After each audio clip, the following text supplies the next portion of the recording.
we are constantly striving to provide the utmost in trainers here at Personal Edge Fitness. In our 23-year history, I'm very pleased to say that we have maintained the most qualified staff in the Southeast.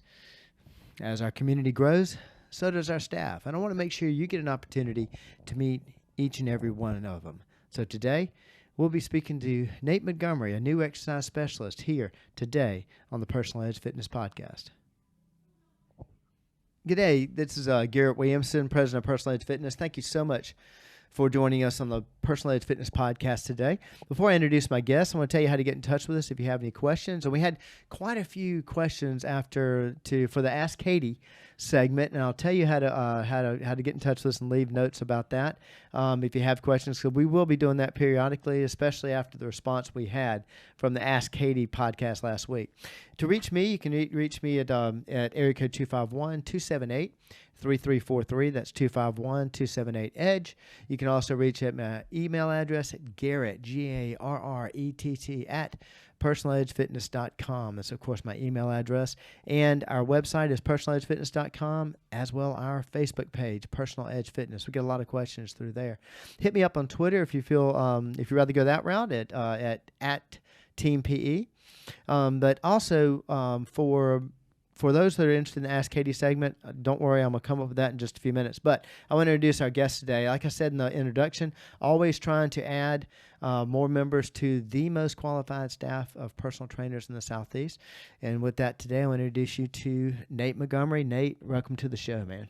Thank you. I appreciate having you, pal. Yeah. So, just recently added to the staff, and I'm not going to ask you right now. I'm going to tell you, you love it. It's great, right? Absolutely. Yeah, it's better that you answer that question, not me, though, pal. Yeah, So, I absolutely love it here. good, good, wonderful. Give us a little bit about your background. Where'd you grow up? Schooling, all that kind of fun stuff. I brag about it being the most qualified staff in the Southeast. Let's see if I'm right.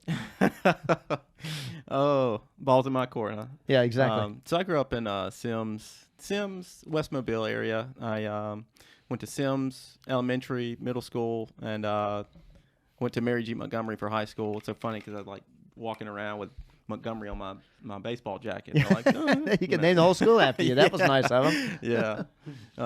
Yeah, I played baseball.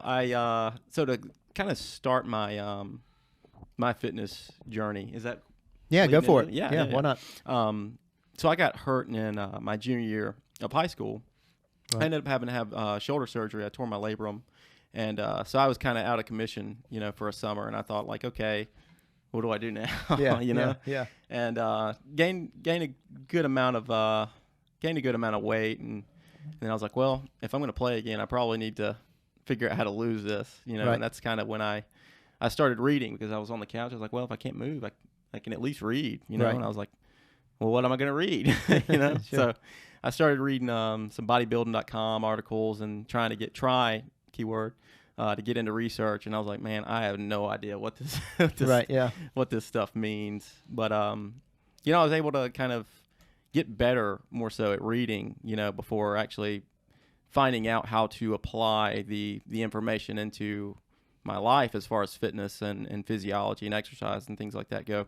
But that kind of kicked it off. I started jogging first, and then it got into physical therapy and rehabbing.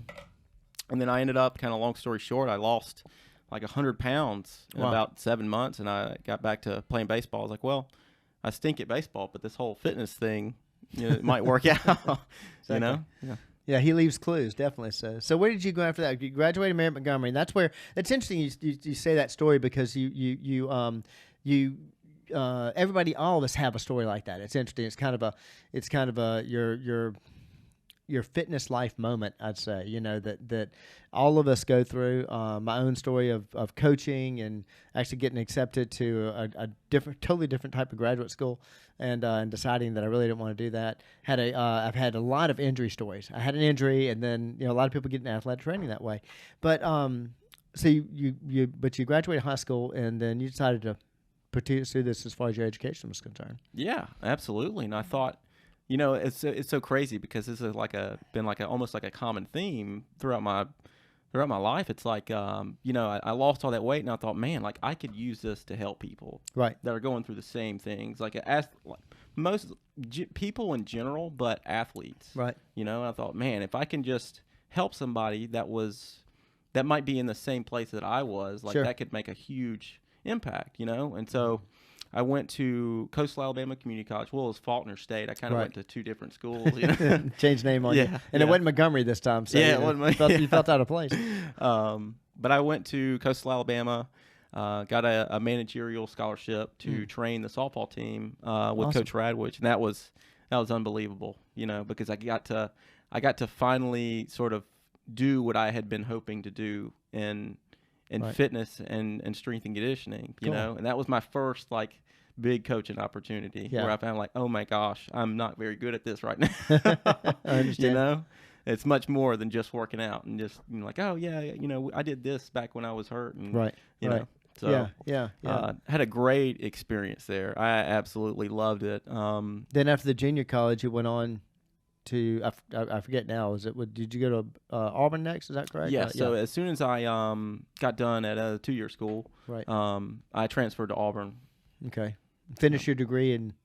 Exercise physiology. Okay. So it was with a focus on fitness, conditioning, and performance. Right. Okay. So I finished my so along the way, so the reason I chose Auburn was the emphasis on research. Now it's kind of like trying to live two lives. You know, I was like, okay, I want to be a coach, but I also want to do research. I'm super interested in the why, Right, and exactly. the questions behind, like, okay, we're going to do this workout. And it's like, why though? You know, Yeah, like that yeah. became, you know, my two big interests. And so And that's interesting because those are really on different sides of the spectrum as far as you would think they'd go hand in hand, and they do, but time wise, trying to do all that, you know, but it's different. It's an interesting pattern you took, but it makes sense now. Go ahead though. And so to that point, it's like it's two different sides of the spectrum, and it's two very, very difficult sides of the spectrum to try and operate at once. You know, Right. you kind of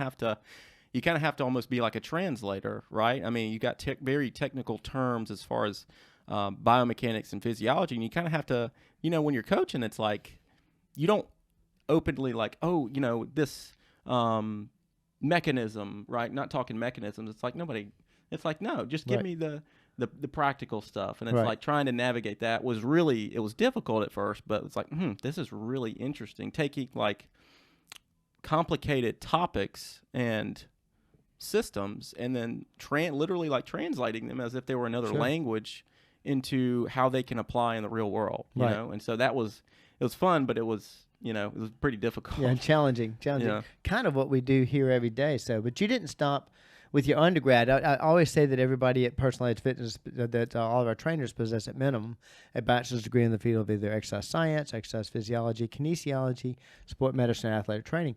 But it's not just a bachelor's. You didn't stop there. Right. So I had some more questions. You know? Obviously. So I kind of, you know, I had a few internships at Auburn and then outside of Auburn too. You know, Right. I moved out to Seattle to a driveline baseball. It's a baseball facility. Right. Interned at UAB with football, and I thought, okay, well, I'm ready to go home. Like, Yeah. you know, being Yeah. being in Auburn and Seattle, I was like, man, I'm just ready to go back home, be with my family and friends. Sure. You know, like moving all the way out to Seattle, I was like, man, I miss everybody. Right, I I'm not. It's not a 5-minute drive down Snow Road. Like, Yeah, you know, exactly. You know, and so I thought, like, okay, I'm ready to move home. So I, you know, upon graduation, I attended South Alabama in a master's towards exercise science. Okay, great, So, great, yeah. fantastic. So, well, the as far as you've done the rehab work on your shoulder, and having personally gone through that weight loss challenge is tremendous and tremendous benefit because you know where people are, you understand where people are coming from. Yeah. I mean, 72% of our clients come to us for weight loss and general strength and what have you. So understanding that mindset of making that change or what have you. What was probably the most difficult challenge you had as far as facing that when you went through that? I mean, you basically kind of changed your life. I mean, the fact that you were an athlete, then you were waylaid by the activity. I mean, activity that you'd spent your life doing. What was your biggest challenge that you faced? Yeah, no, that's a really good question. I think the biggest challenge was going from like this mind. It was really more so a mindset 360. It was Okay. like going from like, oh man, I hope, I hope I can, I hope this happens to me. I hope this weight loss happens to me. I hope I get out of this. It's like going from that to like, okay, I have to do this. Right. I have to do the work. I have to. I've got. It's got to be me. You know Gotta what I mean? own Like it. I've Yeah, got to. yeah, exactly. I've Take got to. control of I've it. got to make the habit changes and just the little idiosyncratic the little idiosyncrasies of changing habits in your life. Right. And it's like that's what it had to be, and it was like tough love to myself. Right. But yeah, I think going from a mindset of like of almost being felt like I was trapped by something, and more so taking responsibility of Making that changing change. it. Exactly. Yeah. I think that was probably the change. most difficult, but I think it was the most impactful too. Well, yeah, know? okay. I appreciate you adding that, because what I was going to add to that is it's something I talk about quite often. I'm about speaking on the live age. You have the listeners that are fans of the podcast know that I speak on live age quite often. I've got a 5-part series on the podcast on that. It's funny. I had a speaking engagement 2 weeks ago, and then I've got 2 more coming up, and I'm speaking on live age. And in the live age, I talk about the fact that ability is all up to you. All 4 components of ability you control. Fitness, nutrition, lifestyle, and then the most important, and that's amazing. I didn't tell him to say this, I promise you, but the amazing was the fact that it starts with mindset. Right. And when you said you used that word, I had to switch my mindset to I've got to own this, and then take it on. And then after that, you felt like you were in control. Right. I'm sure. Yeah. Yeah. And that's like you said, that was most impactful. That's incredibly empowering to make that change and go into that. So definitely. So, Yeah. Thank all you. right. I'm putting you on the spot now. I fed you the words a minute ago, said you really like it here. So, but of course, I'm glad to hear that you prepared that. Okay, then, if it is true, and I'm not lying, then what is it about Personal Edge that you like? The community, I'd say. Okay. I'd say the community of stories, Right. like the community of built towards this changing of mindset. Because Right. it's like, everybody has their own story, but it's like everyone here towards the same goal. Right. It's like a shift as a community towards a common goal. And Okay. it's like, I love that. And everybody has their own story, and every one of us, it's moving towards a common goal. And I love that, I haven't had it said back to me that way, so I appreciate that. But Yeah. I did put Nate on the spot. Those of you that heard Katie's introduction to Personal Edge, and actually Charlie's introduction, and Hunter's also. You heard a common thing, and Nate doesn't know this because he didn't know I was going to ask him that question. But I'm so glad to hear back to us. It's a culture type reason for being here, because that's a big part to us.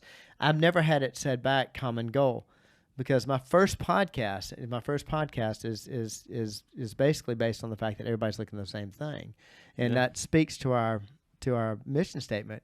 It was that we seek to make our clients feel better about being themselves, because that's what everybody's after. So thank you for saying that. I'm not sure if that's what you were going with it, but that's what I took from absolutely. it. So yeah, that's what we're absolutely. after, so definitely. What do you like to do besides training? So I like to argue with myself. Okay, you ever win? No, never. I haven't once.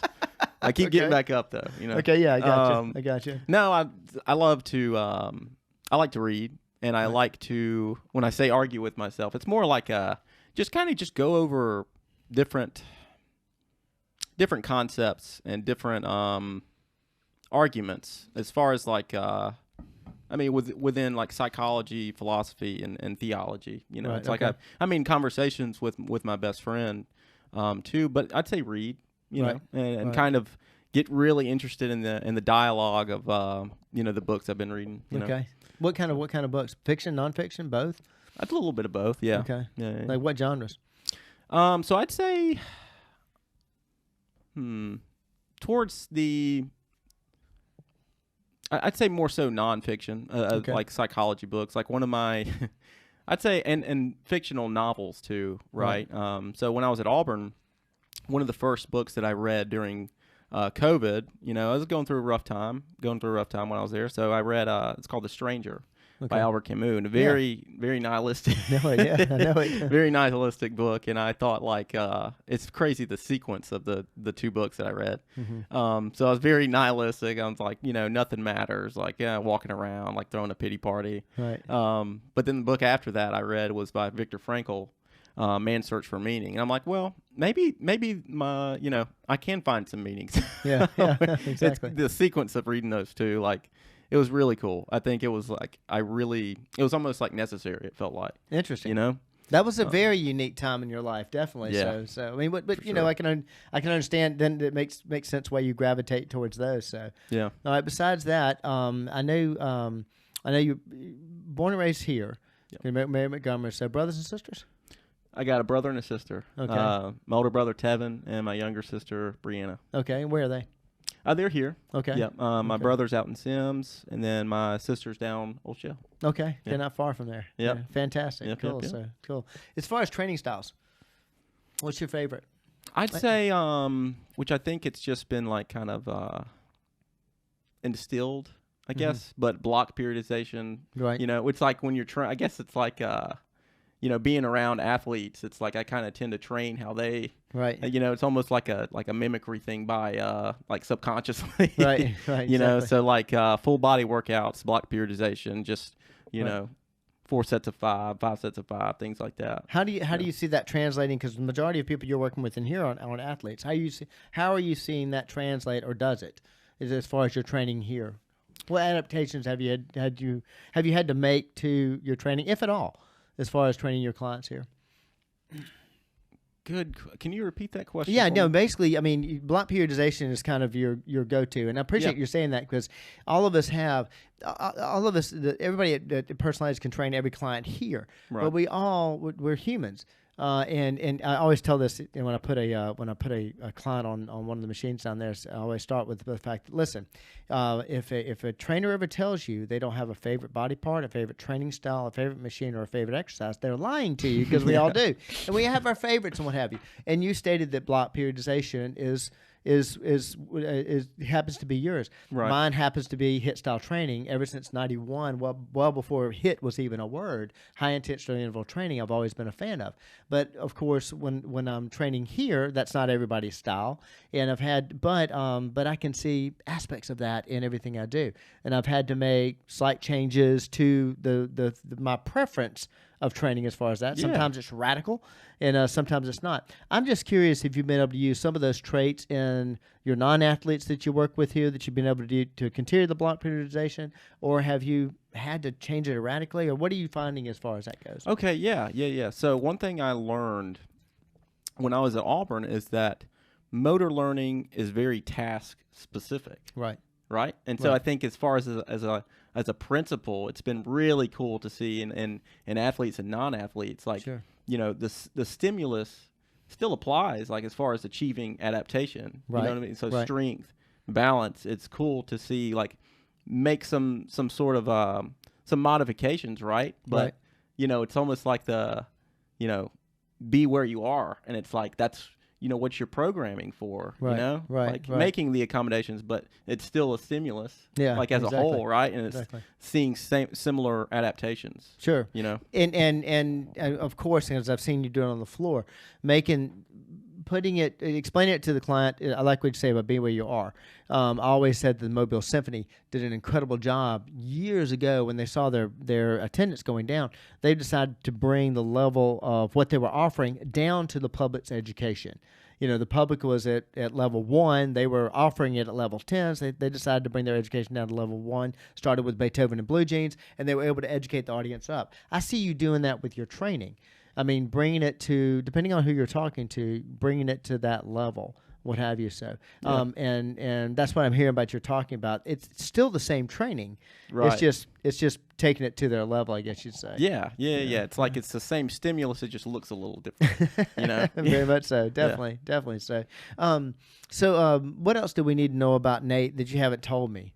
Now that scares me because I'm not quite sure what's going to come out of your mouth when I ask you that kind of question. Oh man. So kind of following, I feel like it's like, man, I feel like it's so important to me. So it's like following kind of my so it's like when I was at Auburn reading those books, kind of going through a rough time. It's like I found out, like when I was teaching, I was a grad assistant at South Alabama. So it's like I'm, teaching, but I'm also learning more about myself and what I can do to change, to become better.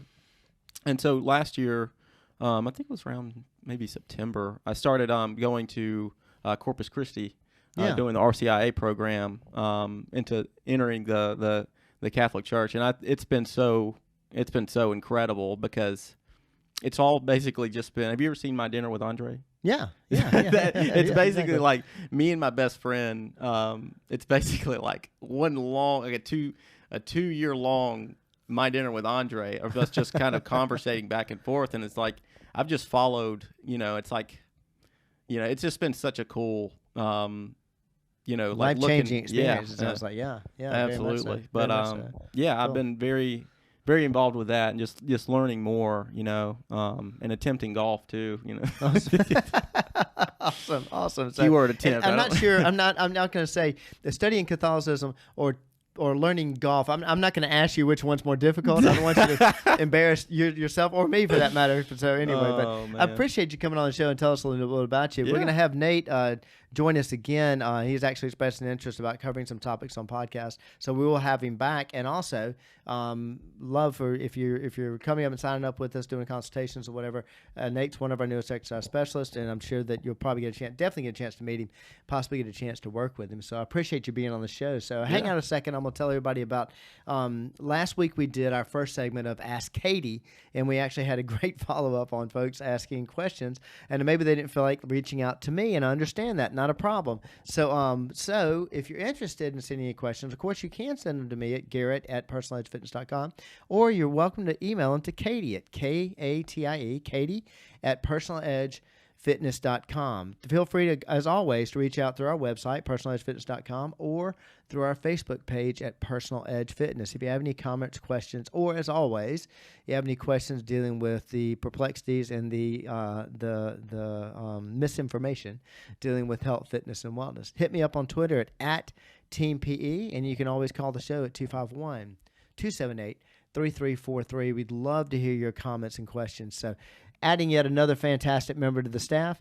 increasing that incredible staff, which is the top personal training facility in the Southeast. It's just one more way we help you reach your level of wellness. Thank you again for joining us today, Nate. Thank you all again for tuning in. We'll hope to see you next week.